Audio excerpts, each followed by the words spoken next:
Vamos a la segunda parte de nuestro estudio sobre la Reforma Protestante en este mes de octubre. En este mes de octubre, nosotros no celebramos solo el primer acto público de la Reforma, que es el 31 de octubre, ¿sí? El día en que Martín Lutero publicó sus 95 tesis en la entrada de la catedral o de la Universidad de Wittenberg, sino que creo yo que es bien importante que durante el mes de octubre, que de hecho se fue como preparando en los días de Lutero para el estallido de la Reforma, podamos estudiar algunos temas importantes acá los días viernes. Hoy voy a hablar de algunas formas en las que la Reforma nos dio o nos impulsó a las misiones. Y esto obviamente tiene que ver con el evangelismo eminentemente, y tiene que ver también con alcanzar a aquellas personas que nunca han recibido un llamado externo de Dios, ¿no? Una proclamación del evangelio. A veces se hace la acusación de que los reformadores en el siglo XVI y sus postulados tenían muy poco que ver con las misiones. Algunos dicen, no, es que el tema de la Reforma solo fue un debate teológico, hombre. No hubo mayor acción en cuanto a las misiones, dicen algunos. Y mucho menos, algunos argumentan, los reformadores, mucho menos, trabajaron el tema de las misiones transculturales, el esfuerzo de aprender otros idiomas e ir a presentar el evangelio a personas que tenían un idioma diferente.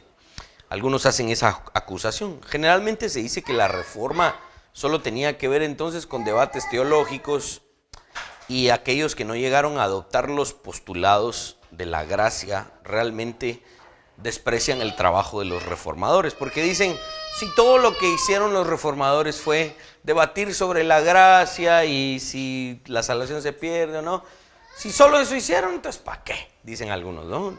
Desprecian el trabajo de los reformadores. Algunos llegan incluso a decir que los reformadores del siglo XVI no hubiesen sido ni siquiera muy amigables con todas las misiones posteriores que hicieron, por ejemplo, los bautistas y otros movimientos protestantes.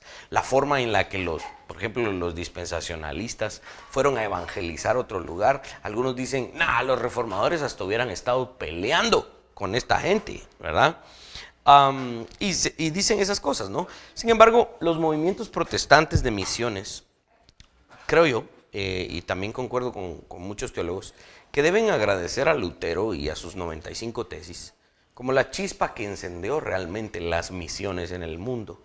Vamos a hablar de algunas cosas que la Reforma produjo, las cuales fueron de un impacto tremendo para el cristianismo global. Les voy a mostrar incluso un árbol genealógico de las diferentes denominaciones y cómo la Reforma realmente jugó un papel ahí súper importante.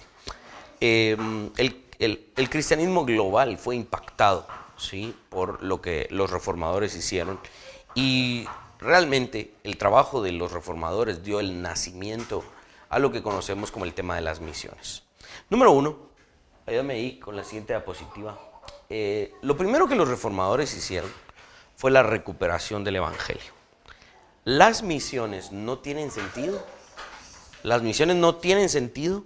El esfuerzo misionero no tiene sentido si el evangelio primero no se recupera. Porque ¿qué va a llevar el misionero si no tiene un verdadero evangelio? No va a llevar nada.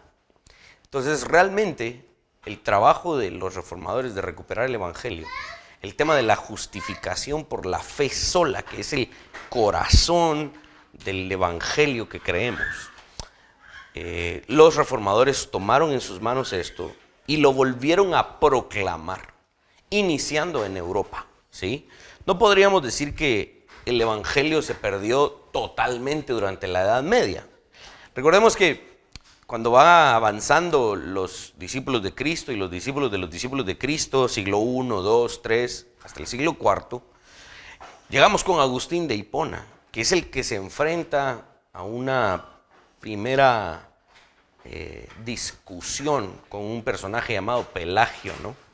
Entonces Agustín de Hipona versus Pelagio, ellos estaban básicamente en disputa precisamente por el trabajo de la gracia en la persona.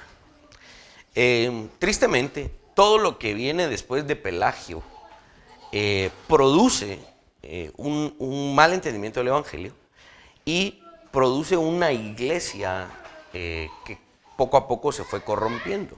Y es lo que muchos llaman la Edad Media. Son esos 1000 años entre Agustín de Hipona y Martín Lutero, ¿sí? En esos 1000 años, algunos dicen, el Evangelio se perdió, no se conocía. No sería justo decir totalmente esto, porque incluso en medio de la corrupción eclesiástica, creemos que Cristo siguió edificando su iglesia. Y aunque cueste encontrar, hay muchos hombres ahí a los cuales vale la pena no solo estudiar, sino recordar como grandes héroes de la fe, ¿sí? Sin embargo, ¿qué había hecho la Iglesia Católica Romana durante la Edad Media?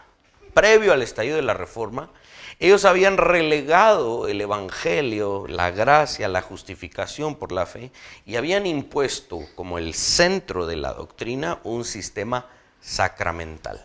¿Por qué? Porque el sistema sacramental les permitía cobrar. Entonces ahí habían obras que toda la gente, los feligreses, miles y miles, y me atrevería a decir millones de feligreses, tenían que pagar, ¿no? El tema de las indulgencias es el asunto tal vez más famoso, ¿no? Pero regreso al punto de que la Iglesia Católica había puesto un sistema sacramental ahogando precisamente el entendimiento de la gracia, atemorizando a mucha gente que si no pagaba, que si no hacía esto, que si no hacía una peregrinación, que si no hacía la famosa misa, que si no bautizaba así, él y sus familiares iban a perecer en el infierno. Entonces la iglesia medieval, la iglesia católica, había estado haciendo esto y había sometido a la gente en un laberinto de obras, las cuales ofrecían una vana esperanza de agradar a Dios, ¿sí? Ese era el punto. Cuando obviamente estalla la Reforma y todo lo demás, y finalmente llegamos a las 5 declaraciones más famosas de la Reforma Protestante, que en alguna medida engloban el Evangelio bíblico, recuperando este entendimiento durante la Reforma, ¿no? Sola fide, sola gratia, sola escritura, solus Christus, soli Deo gloria, ¿verdad? Eso es solo la fe, solo la gracia, solo la escritura, solo Cristo y solo a Dios la gloria. Esas 5 declaraciones son las que de alguna manera impulsan no solo un nuevo entendimiento del Evangelio, sino un nuevo entendimiento de la vida de la iglesia, incluso del gobernante o del magistrado civil, y obviamente también un sentido diferente de vida cotidiana, del trabajo, de todo lo demás. Ahora, consideremos las implicaciones misionales o el tema de la misión desde una de estas declaraciones, la que llamamos la fe sola o solo la fe. Miren lo que dice Génesis capítulo 12, versículo 13.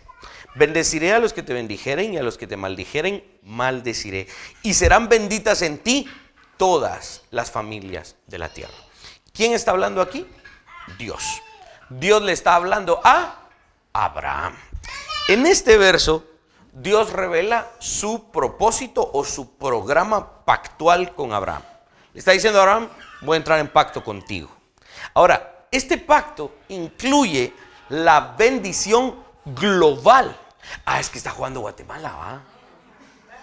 Fíjense que hermanos que voy a tener que cancelar la grabación ahorita. La enseñanza. Creemos que... Creo que acaba de meter un gol Guatemala. Miren, la bendición global está anunciada acá. ¿Por qué? Porque dice, en ti serán benditas todas las familias de la tierra. Y esto es algo que Pablo después va a interpretar, que es un asunto a nivel mundial. Allí está la semilla de las misiones. Porque es el anuncio de la bendición salvífica de Dios al mundo. De este verso y obviamente de algunos otros, el libro de Habacuc y todo lo demás, y en otras partes también del drama con Abraham, precisamente los reformadores extraen del texto esta verdad. El evangelio es solo por fe, libre de las obras sucias de la ley. Acá en esta declaración está el anuncio de las misiones. Dios le dice a Abraham: en ti serán benditas todas las naciones de la tierra. Y los reformadores dijeron: es nuestro trabajo contarle esta noticia a todo el mundo. Y hoy solo voy a hablar de dos cosas, porque estuve investigando y todo lo demás, y es un montón de información y del tema histórico que es bien interesante y que espero poder cubrirlo. Este verso es el que Pablo toma y lo interpreta en Gálatas capítulo 3, verso 8. Miren lo que dice: y la Escritura, previendo que Dios había de justificar por la fe a los gentiles, dio de antemano la buena nueva a Abraham, diciendo: en ti serán benditas todas las naciones de la tierra. Pablo cita o alude, sí, aunque sea alude, a el texto de Génesis 12, verso 3. Y Pablo dice: esto es el anuncio a los gentiles. ¿Por qué? Porque el problema de los Gálatas era que el judaísmo era la forma de llegar a la salvación, y en la carta a los Gálatas Pablo está desmintiendo ese mito y está explicándole a los judaizantes que realmente el anuncio del evangelio no es a través del judaísmo, es a través de la fe en Jesucristo. Pablo dice que esta declaración dada por Dios a Abraham en Génesis es un anuncio del evangelio a los gentiles, a todo el mundo. Cuando decimos el evangelio a los gentiles, intenten ponerse en los zapatos judíos de ese momento. Cuando le decían la palabra gentil, significaba pagano, extraño, ajeno a nuestra familia y a nuestra nación, a nuestro pueblo. Entonces, ¿el Salvador no es solo para nosotros? No, es también para los gentiles. ¿Cómo así? Sí, este es el anuncio a todas las naciones. Son los reformadores los que nos regalan esta interpretación con mayor claridad y la promueven por medio de su enseñanza, sacando a millones de personas de las garras de una iglesia católica que esclavizaba por medio de un falso evangelio basado en obras. Entonces, vaya si no, los reformadores contribuyeron grandemente al tema de las misiones. El segundo punto que quiero tocar, y es el último que voy a tocar hoy, es el crecimiento explosivo de la educación teológica y los envíos misioneros, ¿sí? Aunque el mayor énfasis de la Reforma fue llegar a los cristianos nominales en Europa. ¿Qué significa eso? Los cristianos regulares, los que eran de supuestamente la única iglesia que se conocía en toda Europa, la iglesia católica, no existía otra, ¿verdad? No tanto, los reformadores no se preocuparon al inicio de llegar a aquellos que vivían fuera de los límites de Europa. Los reformadores tenían como primera meta reevangelizar Europa. Esto lo vimos la semana pasada. Esta renovación de una teología muy rica, la teología reformada, centrada en el evangelio, lanzó un movimiento misionero como todavía lo sigue haciendo. Hablemos un poco, ayúdame con la siguiente diapositiva, obviamente de Martín Lutero. Que Lutero apoyó la reforma dentro de la iglesia, ¿sí? Y algunos críticos dicen, sí, Lutero reformó la iglesia, le dio un nuevo norte a la iglesia porque le dio no solamente un entendimiento diferente del evangelio, sino hasta cierto punto una nueva forma de interpretar la Biblia. Ya no se interpretaba a través de los ojos del Papa, a través de los lentes del cuerpo de cardenales o de los dogmas establecidos por la iglesia cristiana católica romana, sino que ahora Lutero estaba dándonos la sola escritura, que la misma escritura puede interpretar la escritura. Entonces algunos dicen, sí, Lutero reformó la iglesia, pero Lutero se quedó allí encerrado en la iglesia. No fue muy misional. Él no estuvo mucho en el tema de evangelizar y mandar misioneros, dicen algunos.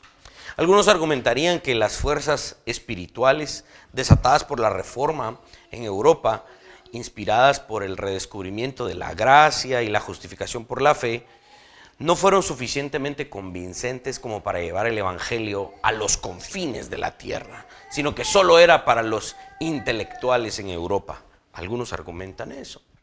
Y también lo que sucede es que en el tiempo en el que Lutero empezó a hacer su trabajo ya más público y la gente empezó a congregarse y aprender de Lutero, al mismo tiempo, los imperios en Europa estaban colonizando y descubriendo otros lugares. Ese siglo fue un siglo de mucha colonización y expansión imperial.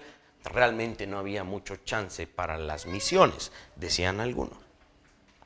Los detractores de Lutero argumentan que la tarea de evangelizar a los paganos recaía en otros, no en Lutero, como los pietistas. Vamos a ver eso el domingo, vamos a hablar de eso. Y los movimientos monásticos, pero ya un siglo, 2 siglos después. La gente argumenta que Lutero realmente no tenía el deseo de ir fuera de Europa a evangelizar. Lutero, dicen sus críticos, tenía muy poca preocupación por los paganos de esas tierras extranjeras, pero Lutero sí se miraba a sí mismo como un misionero a los católicos romanos de su época. Esta iglesia primero tuvo que ser, como les repito, reevangelizada, por así decirlo, antes de poder difundir el evangelio a cualquier otra persona. Cuando Lutero descubrió que los católicos romanos acentuaban sus actividades humanas en el trabajo misionero, enfatizó que la misión es ante todo la obra de Dios. Cristo es la cabeza de la iglesia y como tal, Cristo es quien guía, el que salva, el que santifica, el que purifica y aumenta o hace crecer su iglesia cuando a él le considere conveniente. Eso era lo que decía Lutero. Habiendo considerado a Lutero como el campeón de la Reforma, ¿verdad? Porque todo el mundo recuerda a Martín Lutero, el primer nombre que aparece en la mente de la gente cuando dicen Reforma Protestante, Martín Lutero. Algunos dirán Calvino, algunos dirán otros, pero realmente Lutero es tal vez el más famoso. Pero a Lutero sí se le atribuyen algunos cambios de paradigmas, de formas de pensar. Y a Lutero sí se le atribuyen motivaciones para ir a hacer misión, las misiones mundiales de hoy. Es cierto que Lutero no fue un gran impulsador de las misiones. Tal vez él no estuvo como haciendo y preparando misioneros y enviándolos cada cierto tiempo, pero generaciones posteriores de protestantes, incluso siglos después, establecerían sociedades en otras partes del mundo y enviarían, ¿sí?, misioneros a organizar precisamente misiones y a evangelizar con las enseñanzas de Lutero. Una vez justificado por la fe sola, mediante la sola gracia, Lutero inmediatamente comenzó a difundir este mensaje que él había entendido entre los intelectuales. Ayúdame con la siguiente diapositiva. Y este fue uno de los grandes trabajos de Lutero. Los muchos debates, conferencias, intentar persuadir a aquellos que eran los líderes de la iglesia para que estos no solo se abrieran a un nuevo evangelio, a un verdadero evangelio, sino que posterior a eso empezaran a hacer el trabajo misionero. Sí, tal vez Lutero no agarró sus cosas y se fue a la China, pero sí estableció muchas bases por medio del debate, de la persuasión, de las conferencias, de los estudios, de los escritos, para que muchos otros posteriormente tomaran esas doctrinas y fueran a hacer misión.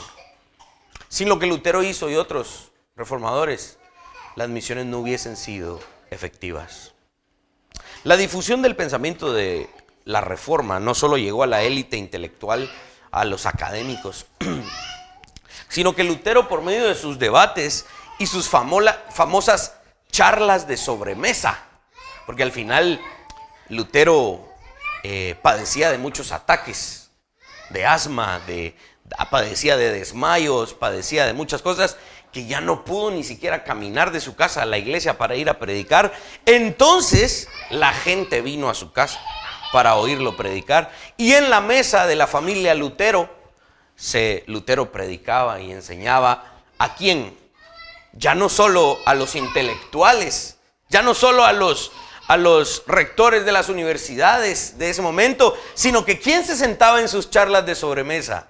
El carnicero, el zapatero, ¿sí? Se sentaba el panadero, se sentaba la costurera, se sentaba la gente común en esas charlas de sobremesa a aprender de Lutero. Y de ellos también salieron algunos que fueron a predicar el evangelio. El uso que hace Lutero del lenguaje común fue importante, porque Lutero fue uno de los primeros que logró empezar a tomar el lenguaje teológico y técnico y empezó a intentarlo hacer reducido, masticable para la gente. Y por ese tiempo se estaba perfeccionando, ayúdame en la siguiente diapositiva, la famosa imprenta. En el libro que yo escribí hay un capítulo, o hay una frase, que dice: el ratón que rugió en toda Europa. Wittenberg era una ciudad muy pequeña, no llegaba ni a 25,000 personas. Y allí Lutero vio las ventajas de la imprenta y empezó a escribir tratados, ensayos, libros empezó a escribir para la gente común. Y la gente empezó a leer lo que Lutero escribía. Se cree que después de tan solo 2 semanas después de que Lutero había escrito algo, ya había gente muy lejos en Europa, que ya estaba leyendo lo que Lutero había escrito 2 semanas antes, gracias a que Lutero vio cómo la imprenta podía ser algo que podía avanzar el mensaje del evangelio. La imprenta fue fundamental para la difusión del evangelio. Con la difusión de sus escritos, libros y productos bíblicos, estos materiales incluso fueron casi que misioneros, entre comillas, porque llevaban información evangelística. El poder de la imprenta ayudó a dar forma no solo a la comunicación teológica de las obras de Lutero, sino también al enfoque de la misión. El enfoque misionero en términos de vecindarios, ¿no?, de los primeros siglos. Ahora la gente ya no estaba considerando evangelizar solo su vecindario, sino que evangelizar más allá. E incluso empezaron a considerar llegar a fronteras más lejanas de la cristiandad en Europa para llevar el mensaje de Lutero. Una cultura que se centra en las palabras, porque la gente depende de cómo pueden entender las palabras, ya sea impresas o habladas. Es otro legado del protestantismo. Las agencias misioneras contemporáneas, las agencias misioneras de hoy, que enseñan alfabetización, que regalan literatura, que traducen o contextualizan el evangelio en modismos comunes, están haciendo un trabajo que Lutero empezó a hacer. De él lo empezaron a copiar muchos. El mensaje del evangelio se difundió por toda Europa, no solo por las palabras, como se leían las palabras de Lutero, sino que también por los mensajes predicados. La supremacía se fue. No, ahí está. Dale doble clic al centro, al botón. Ahí está, gracias. Como que se quiere trabajar. Buscate ahí donde íbamos. El mensaje del evangelio se difundió en Europa, no solo de palabra, como se leían las palabras de Lutero, sino que también por medio de sermones predicados. Y Lutero fue uno de los que defendió la supremacía de las escrituras por sobre la autonomía humana. Ahora predicadores empezaban a entender este concepto y empezaban a predicar así. Lutero fue uno de los que impulsó la supremacía de la predicación por sobre los asuntos litúrgicos de la Iglesia Católica. Este es otro legado de Lutero y la Reforma que subraya el impacto en las misiones mundiales hoy.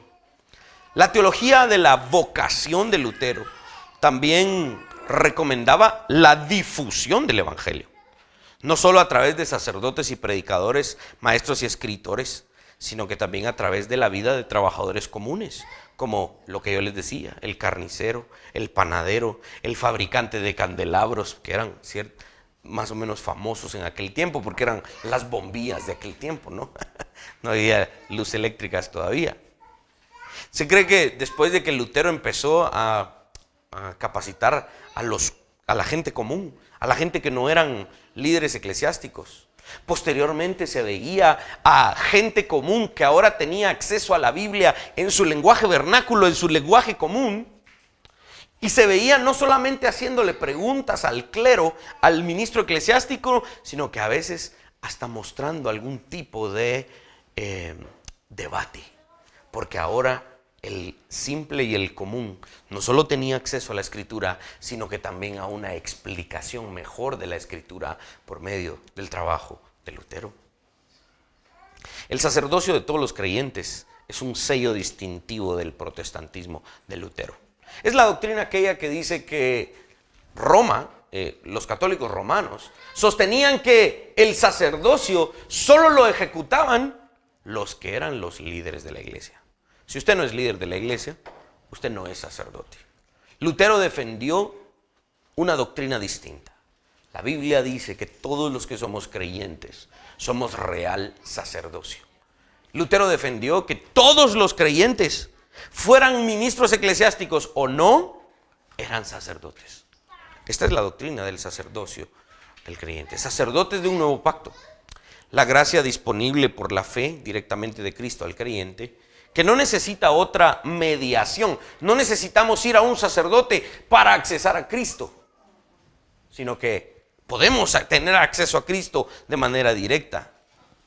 Esa doctrina despojó simultáneamente la autoridad religiosa organizada del catolicismo romano y a los individuos empoderados que finalmente oprimían a los más pobres.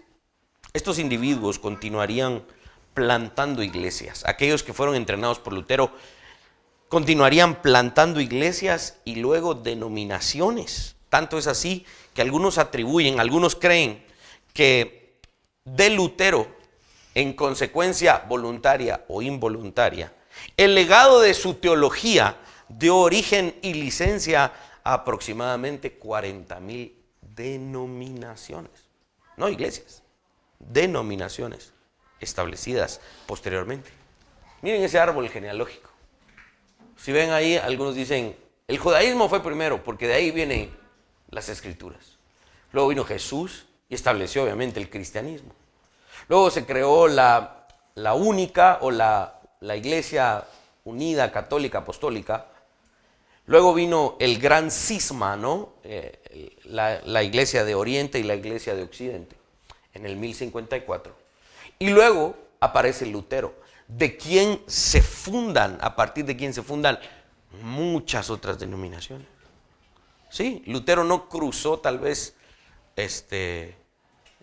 no fundó tal vez otras denominaciones, tal vez no corrió a las fronteras de la cristiandad, pero su impacto realmente es grande. Lutero no solo tradujo las escrituras al idioma alemán, lo cual lo separó de Roma, porque Roma prohibía que la gente tuviera la Biblia en sus manos. Lutero se opuso a la autoridad de Roma y tradujo la Biblia al alemán para que la gente lo pudiera ver. Él también no solo tradujo la Biblia, sino que, ayúdame con la siguiente diapositiva, compuso muchos himnos, hizo uso de la música. Lutero era un hombre muy directo y a veces hasta muy tosco, ¿no? Y regañaba y reprendía a veces hasta abruptamente a aquellos que decían que la música no debería tomar lugar en el culto. Les regañaba y decía, ¿cómo pueden?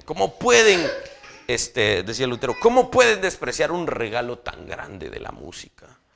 Los himnos que Lutero compuso y también inspiró a otros a componer himnos serían de dominio exclusivo de los monjes al principio, pero después abrió este regalo a mucha gente, ¿sí? Y como resultado de Lutero, el privilegio y la alegría de los laicos de poder participar del culto. Porque ¿cómo era el culto antes del estallido de la Reforma? Yo era el carnicero o el panadero, iba el domingo a la iglesia, me sentaba y tenía que hacer silencio, porque los que dirigían lo hacían todo. Yo no podía participar en nada. Y hasta cuando predicaban en latín. Y yo hablaba alemán. Yo no entendía nada. Pero Lutero cambió todo eso. Empezó a predicar en el idioma del pueblo. Le dio a la gente la Biblia. Y le dijo, ya no se van a sentar solamente. Van a cantar conmigo. Lo que hoy damos por sentado en la adoración fue revolucionario en aquel entonces. Hoy decimos, sí, pues se agarró la guitarra Willy. Vamos a ver cuál canta. Y empiezo a cantar, esa me la hace, cada rato la canta, hombre. Pero para nosotros hoy estas cosas son como muy simples. Pero en ese momento estaba revolucionando Europa, créanme, ¿sí? Mientras pasamos de hacer discípulos de sustancia, ¿sí? Podríamos agregar de todas las naciones. La tradición, ayúdame con la siguiente diapositiva, por favor. Lutero empezó con lo que hoy se conoce como la catequesis. El tema de la catequesis no viene de la Iglesia Católica Romana. Algunos dicen, es que fui a catequesis. De plano sos católico romano. No. El término catequesis es producto del protestantismo. Fueron los protestantes los primeros que empezaron a catequizar. ¿Sí? No fue Roma. Y Lutero se enfocó en que las familias que él tenía a su cargo en su iglesia fueran catequizadas para formar discípulos verdaderos que comprendían bien su fe. De hecho, es muy bonito leer precisamente los artículos de Esmalcalda que escribió Lutero, la Confesión de Habsburgo, ¿verdad? Y los catecismos que provienen del luteranismo. Este es otro legado, porque esta tarea misionera se utilizó en otros lugares del mundo. Ciertamente la educación teológica y la formación del carácter de los discípulos, ya sean niños criados dentro de la tradición o adultos que vengan a Cristo y posteriormente se les enseñen las verdades del cristianismo. Es otro legado de las misiones en cuanto a la formación de discípulos. Cuando un misionero va a otro lugar y empieza a evangelizar a la gente y la gente reconoce a Jesucristo, ¿qué hago después?, decía el misionero. El mismo Lutero sentó las bases de la catequesis, por lo cual podemos agradecer también a Lutero y a otros reformadores. Quiero, si me da el tiempo, rapidito, quiero hablar también de Juan Calvino, ayúdame. Y su sólido ministerio de 5 sermones por semana. Martín Lutero, en la capilla de San Pedro, allá en una colina en Ginebra, se dice que predicaba 5 veces por semana.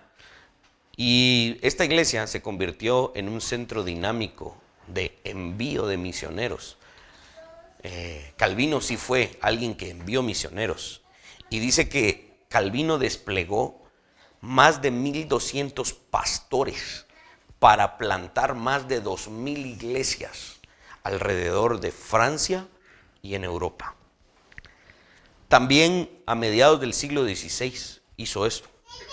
En el siglo XIX, los protestantes de Ginebra, quienes eran obviamente descendientes de Calvino teológicamente, Ginebra está en un lugar en Suiza que no tenía salida al mar. La única salida al mar, o la salida más viable hacia el mar, era pasando por Francia, que era la Francia natal de Calvino, ¿no? Y se asociaron con iglesias en Francia para enviar misioneros al otro lado del océano, es decir, acá a América. Calvino envió misioneros, o los calvinistas enviaron misioneros a Brasil, ¿sí? por primera vez, lo cual despertó un apetito muy grande por las misiones en otros lugares fuera de Europa. Calvino fue el líder de la Reforma en Ginebra, Suiza, en ese lugar. Probablemente sea más conocido por escribir su gran obra, Los Institutos de la Religión Cristiana.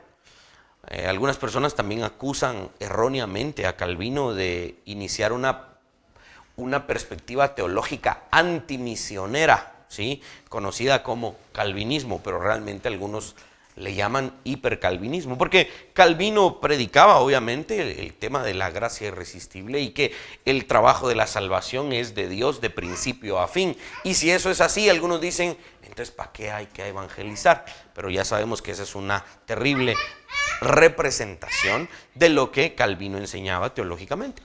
Sin embargo, como veremos en los escritos y en la práctica de Calvino, Calvino promovió el llevar el evangelio a las naciones. Veamos las misiones de Calvino enfocadas en un par de sus frases en los Institutos de la Religión Cristiana, en su libro. Miren lo que dice. Instó a que en oración, decía Calvino, en oración deseemos diariamente que Dios reúna para sí iglesias de todas partes de la tierra, que los extienda y los aumente en número. Eso está en los institutos.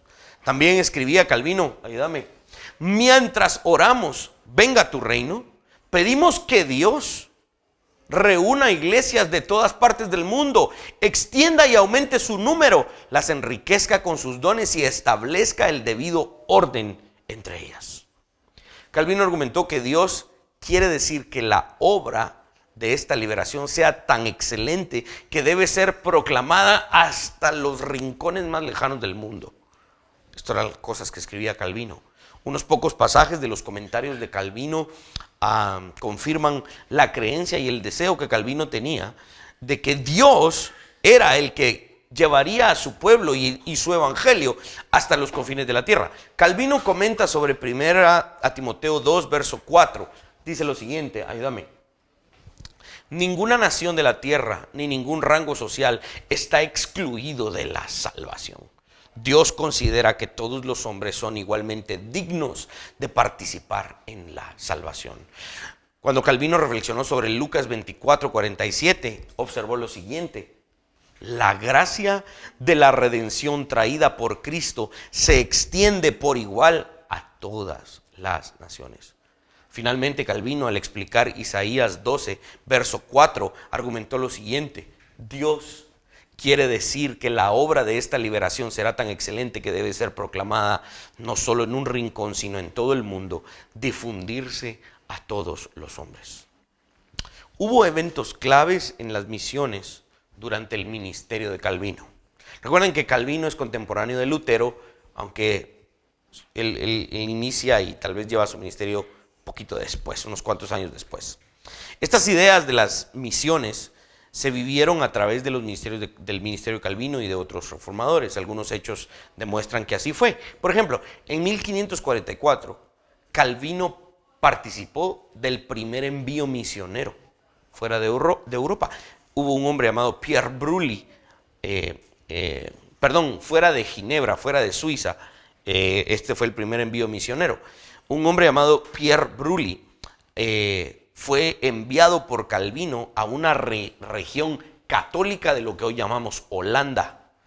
Se trataba de misiones que ya cruzaban las fronteras de Ginebra o de Suiza, porque no había en ese lugar ninguna iglesia protestante. Entonces Calvino envió a este hombre allí.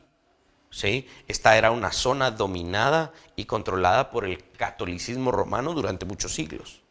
Esto nos muestra el deseo de Calvino de que el evangelio penetrara en la oscuridad espiritual que existía. Brully, este hombre, sobrevivió en Holanda, en los Países Bajos, durante 3 meses antes de que los católicos lo mataran. El corazón de Calvino por las misiones, así como su agresivo historial de plantación de iglesias, porque Calvino era alguien que buscaba plantar iglesias y enviaba gente y preparaba gente, se exhibe en su país natal, en Francia. Francia era, en ese momento en el que Calvino estaba desarrollando su ministerio, una economía fuerte, era una potencia económica y militar, pero también era incondicionalmente católica y activa en la lucha contra el protestantismo.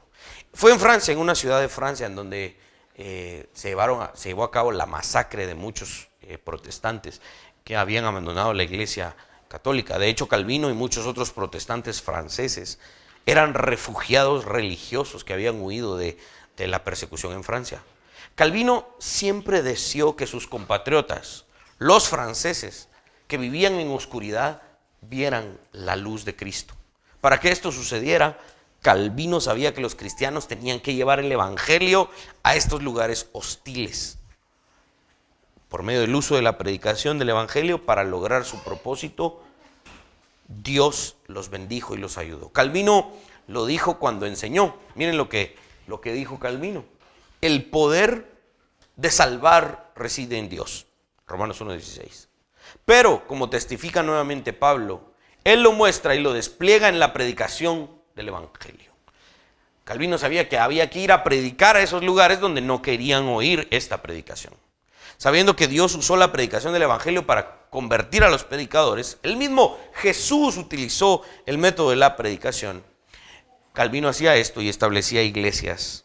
Y Calvino enviaba a otros líderes de la iglesia de Ginebra. De hecho, enviaba a muchos jóvenes para plantar otras iglesias que podrían escapar de las autoridades católicas y comenzar comunidades protestantes. Calvino mandaba jóvenes, porque si los perseguían eran más ágiles para huir. Los registros de Ginebra, Calvino y los hermanos de Ginebra llevaban un listado, un orden de unos 88 misioneros enviados en cierto momento, desde Ginebra a la ciudad de Francia, entre 1555 y 1563. Pero sabemos que hay muchos más, pero ya no hay registros porque los católicos se infiltraban en Ginebra para ir a buscar los registros de las iglesias de Calvino, y con esa información los iban a buscar a Francia para perseguirlos y matarlos. Entonces Calvino y la iglesia en Ginebra dejó de llevar registros, pero siguió enviando, como una estrategia de la CIA, como una estrategia de infiltrados, ¿no? Los resultados de estos esfuerzos fueron maravillosos. Un hombre llamado Pierre Cortial dice: en 1555 había 5 iglesias reformadas, es decir, protestantes, organizadas en Francia. En 1559, 4 años después, año en que se reunió el primer sínodo nacional en París, había casi 100 iglesias. Y en 1562 eran 2.150 iglesias. Esto en el término de 7 años. Pasaron de 5 iglesias a más de 2.000 iglesias. Calvino era agresivo en este sentido. Era alguien que buscaba hacer esto de manera consistente. Dios bendijo los esfuerzos misioneros de Calvino por establecer muchas iglesias protestantes en Francia. Calvino también mostró su corazón, como les dije, por las misiones, cuando en 1556 dijo: salgamos al mar y enviemos a Brasil gente, ¿sí? Se le pidió que enviara pastores a Brasil. Los 2 hombres y los 2 laicos, los 2 hombres que no eran pastores, si lo quieren ver así, que Calvino seleccionó personalmente, los envió a servir a una empresa comercial de Ginebra mientras buscaban compartir a Cristo con la población nativa en Brasil. Aunque los esfuerzos no dieron muchos resultados, ya que el líder de esa misión tristemente se regresó al catolicismo. Entonces algunos dicen que este fue un fracaso de Lutero o de la iglesia de Ginebra al enviar misiones a América. Algunos dicen que ese primer intento fue un fracaso y de manera superficial pueda que así lo haya sido, pero esto sirvió para inspirar, para que después se enviaran muchos más y vinieran a América. Tristemente, en América, hablando de México hacia Sudamérica, y eso nos incluye a nosotros, tristemente el poderío católico, tridentino, romano, era mucho más poderoso que la influencia de la Reforma. Por eso es que la Reforma nunca llegó a un país como el nuestro, Pues ustedes van a ver que aquí en Guatemala no hay muchas de estas iglesias, ¿sí? El fervor misionero se extendió más allá de Ginebra, especialmente en líderes como John Knox, quien había huido de la persecución de la Iglesia Católica Romana, había estado en Estrasburgo con Calvino, le aprendió a Calvino y dijo: voy a ir a Escocia a fundar una iglesia protestante. Y eso fue lo que hizo John Knox cuando fundó Escocia y el presbiterianismo. En todo caso, se puede decir que la Reforma en sí misma sí fue un movimiento misionero, uno que apuntaba no tanto al principio como una evangelización transcultural, sino llegar a las masas de los feligreses no convertidos en una Europa que supuestamente era cristiana, pero que estaba engañada por un falso evangelio. La cristiandad, como le llamaban en ese entonces, Europa era la cristiandad porque era el mundo conocido en donde Cristo supuestamente era el rey por medio de la Iglesia Católica, se enseñaba eso. Era el primer lugar misionero de los reformadores. Aunque estos no se quedaron solo ahí, posteriormente vamos a ver cómo cruzaron las fronteras de Europa.